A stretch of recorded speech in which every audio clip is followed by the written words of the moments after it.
Hi, I'm Tanya with Yalite, and this morning I wanted to talk about righteousness.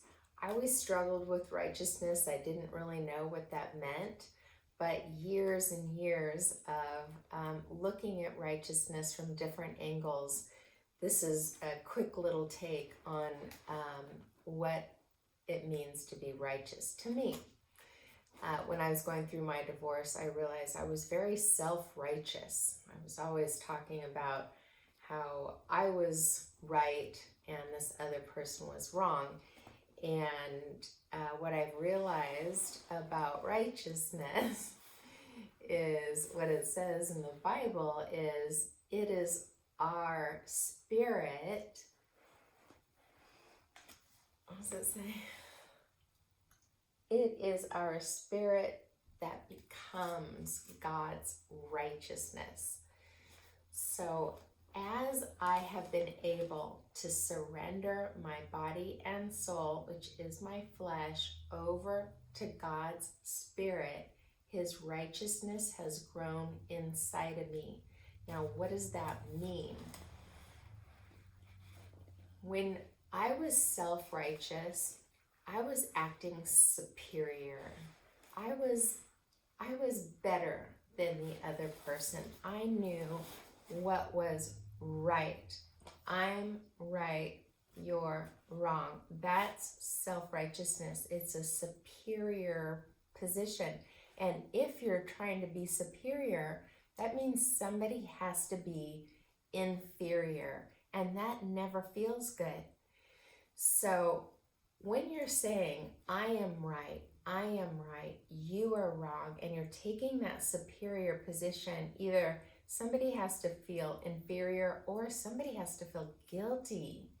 And no one likes to feel guilty. So this can be a very stuck cycle. Like nobody is going to win at the self-righteous game. You're going to be alone in your self-righteousness, and we don't want to be alone. We want to be united. And so what righteousness is in general, I think righteousness is more right action. It's not about who's right or wrong. As righteousness grows in God's spirit, in you, in your heart, it will start telling you personally what right and wrong actions to take in your life. And one of the ways we can tell we're in righteousness is it's more of a state of, I am humble, I am imperfect, I am forgiving. These are the characteristics of Christ. And Christ's righteousness is what we have. We are one with Christ, and his righteousness is inside of us. And so when we know we're working from God's righteousness, we're not superior, we're humble, we're equal.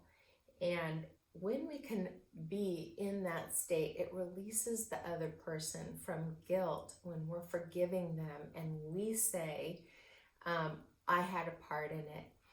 So we really don't want to be spreading guilt to anybody. And if you've been through a divorce and you have children, your children will really appreciate if you take this stance versus he was wrong, I was right. So anyway, it's a good reminder of how we can be like Christ and live with his righteousness flowing through our spirit.